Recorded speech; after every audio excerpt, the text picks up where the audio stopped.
The Chemical Corps is testing psychochemical agents that temporarily change human behavior patterns.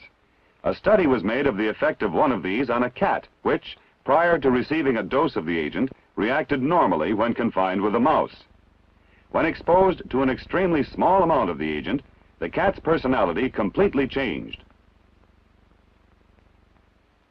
Tests now in progress indicate that such agents have significant military potential.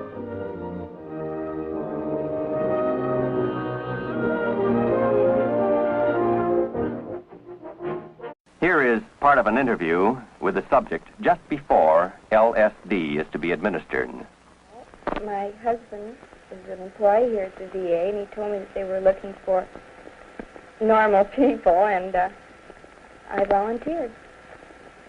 I see. Do you feel you're normal? I hope I'm normal. I think so. This is a glass of water, colorless, tasteless. It contains 100 gamma of LSD-25. Well, tell me.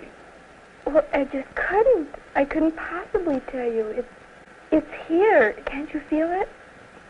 This whole room, everything is in color, and I can feel the air. I can see it. I can see all the molecules. Yes, everything is one. You have nothing to do with it. I am one with what I am. I can see everything in color. Everything. You have to see the air. You can't believe it. And the dimensions and all the prisms and the rays and everything coming down through you and moving. What does this all mean to you? I've never seen such infinite beauty in my life. It's like a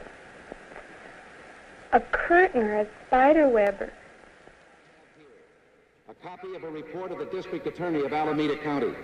It concerns a dance that was sponsored by the Vietnam Day Committee, sanctioned by the university as a student activity, and that was held in the men's gymnasium at the University of California. The incidents are so bad, so contrary to our standards of human behavior, that I couldn't possibly recite them to you here from this platform in detail. But there is clear evidence that there were things that shouldn't be permitted on a university campus. Let me just read a few excerpts. The total crowd at the dance was in excess of 3,000, including a number of less than college-age juveniles. 3 rock and roll bands were in the center of the gymnasium playing simultaneously all during the dance. And all during the dance, movies were shown on 2 screens at the opposite ends of the gymnasium.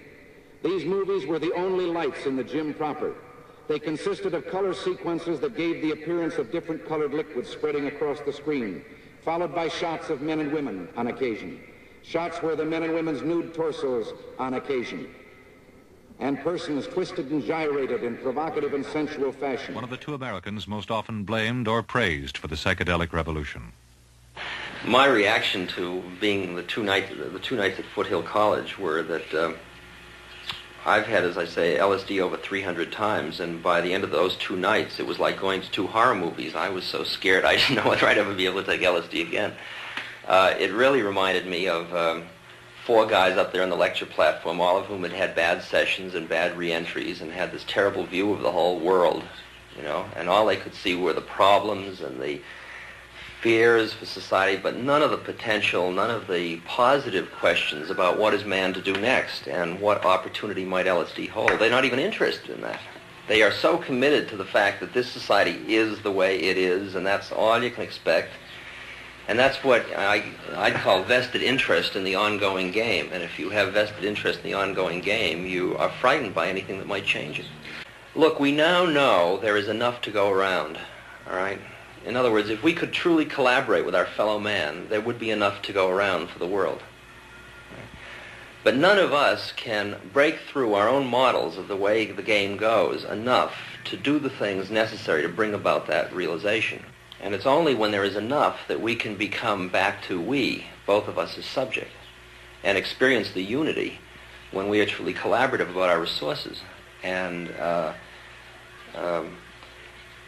man has come out of the jungle where there wasn't enough and where he fought for it, and he's built a whole ethic around not having enough. And now to be able to really shift that ethic is a very, and the whole motivational pattern connected with it is a very difficult thing for him to do.